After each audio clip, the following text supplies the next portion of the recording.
Panorama group, जो सोचता है वो करता है। आपके अपने सपनों का आशियाना। नमस्कार, आप देख रहे हैं सिटी पोस्ट और मैं हूं अभिषेक मिश्रा। जगदानंद सिंह आरजेडी के मौजूदा प्रदेश अध्यक्ष कहें या आरजेडी के पूर्व प्रदेश अध्यक्ष कहें, जगदानंद सिंह को लेकर ये चर्चा है या ये खबर बड़ी आम है। आरजेडी के कुछ बड़े नेताओं से भी बातचीत हुई, आरजेडी के कुछ महत्वपूर्ण नेताओं से भी बातचीत हुई। उनका भी मानना है, आरजेडी सूत्रों का भी ये कहना है कि जगदानंद सिंह ने आरजेडी के प्रदेश अध्यक्ष पद से शायद इस्तीफा दिया है। कहीं ये चर्चा है कि इस्तीफे की पेशकश की है। तो बिना प्रदेश अध्यक्ष के आरजेडी चल रही है। जगदानंद सिंह आरजेडी दफ्तर नहीं आ रहे हैं अब तक, जो जानकारी, जो अपडेट हमारे पास है। सवाल यह है कि बिना प्रदेश अध्यक्ष के पार्टी कैसे चलती रहेगी और कब तक चलती रहेगी।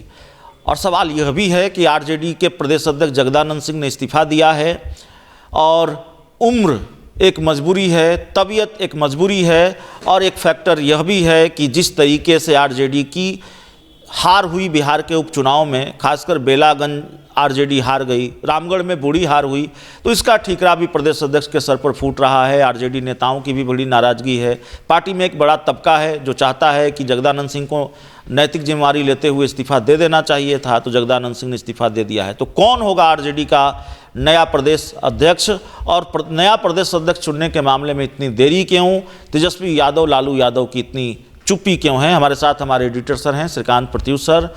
सर, इस्तीफा दे दिया, हमने कई बार चर्चा की, हमने कई बार खबरें भी दिखाई, लेकिन सस्पेंस थोड़ा लंबा हो रहा है। देखिए, इस्तीफा देने की जो खबर है उस पर आधिकारिक तौर पर तो मुहर नहीं लगी है, लेकिन जो सूत्रों के हवाले से खबर आ रही है कि इस्तीफा दे चुके हैं और इस्तीफा मंजूर भी हो चुका है।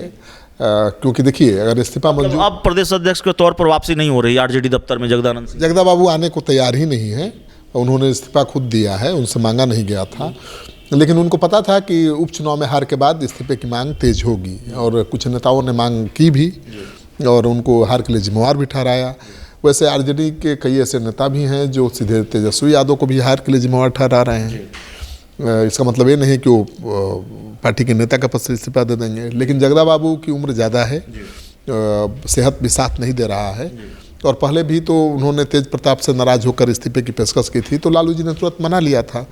अब तो बहुत दिन हो गए, पार्टी दफ्तर में चुनाव के बाद से ही वो जा नहीं रहे हैं, तो इतना दिन इंतजार का मतलब है कि बात नहीं बनी है, वो तैयार नहीं हुए हैं दोबारा जिम्मेवारी लेने के लिए। अब चर्चा ये है कि कौन बनेगा दूसरा, तो कई नाम हैं। देखिए, अभी जो बिहार की राजनीति है उसमें जातीय समीकरण का बहुत अहम रोल है। लालू यादव एमवाई के समीकरण के बदौलत ही बिहार पर राज नहीं करते रहे हैं। एमवाई समीकरण उनकी बड़ी ताकत रही है, लेकिन उसमें भी सेंधमारी दिखी है उपचुनाव में, तो और भी दायरा बढ़ाना पड़ेगा। तो मुझे लगता है कि दायरा को और बढ़ाने के लिए तेजस्वी यादव किसी दलित नेता को प्रदेश अध्यक्ष की कमान सौंप सकते हैं, या फिर अति पिछड़ा समाज से किसी को प्रदेश अध्यक्ष बना सकते हैं। तो अति पिछड़ा समाज से किसको बनाएंगे प्रदेश अध्यक्ष, अभी तो कोई नाम सामने आया नहीं है। दावेदार तो कई हैं, लेकिन नाम सामने नहीं आया है। लेकिन दलित नेता उनके पास है, चेहरा है जिसको प्रदेश अध्यक्ष की कमान दी जा सकती है।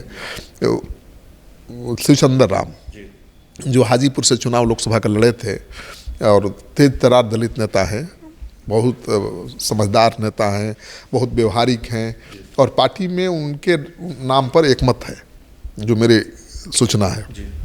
तो ज़्यादा उम्मीद है कि शिवचंद्र राम को ही पार्टी प्रदेश अध्यक्ष बनाया जा सकता है, लेकिन अति पिछड़ा नेता के नाम पर भी विचार चल रहा है, इसी वजह से देर हो रही है। लेकिन ज़्यादा संभावना शिवचंद्र राम के प्रदेश अध्यक्ष बनने की है। शिवचंद्र राम प्रदेश अध्यक्ष बनेंगे, उनके नाम की चर्चा पहले भी रही है, या यूँ कहें कि जब भी आरजेडी को नया प्रदेश अध्यक्ष मिलने की बात होती है, आरजेडी को नया प्रदेश अध्यक्ष बनाने की बात होती है, तो शिवचंद्र राम रेस में होते ही हैं, लेकिन उतने कड़क मिजाज नहीं हैं। शिवचंद्र राम बहुत सॉफ्ट नेता हैं। तो आरजेडी क्या, या शिवचंद्र राम की जो छवि है, आरजेडी क्या, लालू तेजस्वी क्या रिमोट कंट्रोल प्रदेश अध्यक्ष अब चाहते हैं? नहीं, शिवचंद्र राम कड़क नेता मतलब क्या है, एक पहचान है अच्छे दलित नेता के रूप में उनकी, और बहुत व्यवहारिक हैं, सबको साथ लेकर चल सकते हैं। पार्टी में बहुत लोकप्रिय है वो, अपना दरवाजा हमेशा खुला रखते हैं, बहुत पार्टी नेताओं का। लोकप्रिय हैं। पार्टी के ज़्यादातर कार्यकर्ता तो उनके नाम पर ही हामी भरेंगे। तो अब तेजस्वी यादव तो जिसको बना दे वही हो जाएगा, लेकिन अगर पार्टी के कार्यकर्ता और नेताओं से पूछी जाए बात कि कौन बनना चाहिए, तो ज़्यादा चांस है कि शिवचंद्र राम ही बनेंगे। देखिए, यादव कोई तो प्रदेश अध्यक्ष बनेगा नहीं, क्योंकि वो तो नेता ही यादव हैं, तेजस्वी यादव। अब जगदा बाबू की जगह पर कोई जगह लेने वाला दूसरा राजपूत नेता भी नहीं है जिसको बना देंगे।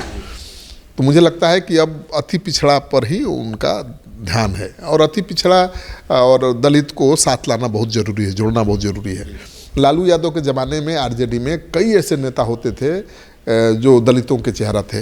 रमई राम दलितों के बड़े नेता थे, बड़ा चेहरा थे। जगदा बाबू राजपूत के नेता थे। इसी तरह से प्रभुनाथ सिंह और बड़े राजपूत के नेता थे। कई बड़े हर जात के नेता थे। वैसे उपेंद्र कुशवाहा से लेकर नीतीश कुमार सब तो लालू के साथ ही हुआ करते थे।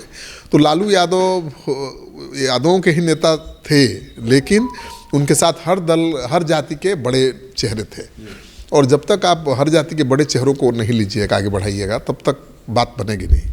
तो तेजस्वी यादव अति पिछड़ा समाज से किसी को उठाकर जिम्मेवारी दे सकते हैं, या फिर दलित चेहरा शिवचंद्र राम पर दाव लगा सकते हैं, क्योंकि चुनाव है और प्रदेश अध्यक्ष दफ्तर में नहीं है। ये बहुत बड़ी बात है। सारी पार्टियां चुनाव की तैयारी में जुटी है, और आरजेडी सबसे बड़ी पार्टी है, उसका प्रदेश अध्यक्ष ही नहीं है, और कौन बनेगा ये निश्चित ही नहीं है। ये तो बहुत गंभीर बात है। एक आखिरी सवाल है सर। सवाल यह है कि खबर यह है कि ठीक है, प्रदेश अध्यक्ष बदले जाएंगे, नया प्रदेश अध्यक्ष पार्टी को मिलेगा। तेजस्वी यादव की लाल कलम भी चलने वाली है। सांगठनिक स्तर पर कई और बदलाव हो सकते हैं। मौजूदा विधायकों के टिकट कटेंगे बड़े पैमाने पर। तो खूब लाल कलम चलाने वाले हैं तेजस्वी यादव। देखिए, लाल कलम वो चलाएंगे या विधायक और नेता ही चला देंगे बड़ा, क्योंकि देखिए उपचुनाव का जो रिजल्ट आया है उससे नेता डरे हुए हैं, उनके पार्टी के विधायक डरे हुए हैं। अभी उनकी पार्टी के जो 80-85 विधायक आपको दिखाई दे रहे हैं, वो कब चुनाव जीते थे? जब नीतीश कुमार आरजेडी के साथ थे, तो समीकरण ही अलग था। अब समीकरण बिल्कुल चेंज हो गया है। उपचुनाव में नतीजा भी दिख गया कि बेलागंज और रामगढ़ जैसी सीट पर आरजेडी हार गई। तो मुझे लगता है कि आरजेडी में बहुत बड़े पैमाने पर बड़ी टूट हो सकती है। और जो सूत्रों का हाल से खबर आ रही है कि जो नेता जानते हैं कि उनको एनडीए के साथ ही जाकर जीत सकते हैं, आरजेडी के साथ रहने पर उनको वोट नहीं मिलेगा, तो भागेंगे। तो कई नेता बीजेपी के संपर्क में हैं, कई नेता जेडीयू के संपर्क में हैं। अब बीजेपी की विचारधारा से जो राय ताल्लुक़ रखते हैं वो बीजेपी से संपर्क में हैं, जो जेडीयू से विचारधारा से ताल्लुक़ रखते हैं वो जेडीयू से संपर्क में हैं। तो मुझे लगता है कि बहुत जल्द ही एक बड़ा विस्फोट आरजेडी में होने वाला है। और तेजस्वी यादव के निशाने पर भी ऐसे नेता हैं, जानते हैं कि कौन नेता भाग सकता है, उनको भी पता है। और उन नेताओं को भागने के पहले वो खुद निकाल देना चाहते हैं। तब देखना यह है कि तेजस्वी यादव पहले कार्रवाई करते हैं या इंतजार करते रह जाते हैं, और नेता ही उनको छोड़कर चले जाते हैं। नेता इनको छोड़कर चले जाते हैं। तो आरजेडी के प्रदेश अध्यक्ष और आरजेडी से जुड़े हुए दूसरे महत्वपूर्ण सवालों पर सर के साथ चर्चा। इस पूरी इंटरव्यू में इतना ही। बहुत बहुत धन्यवाद।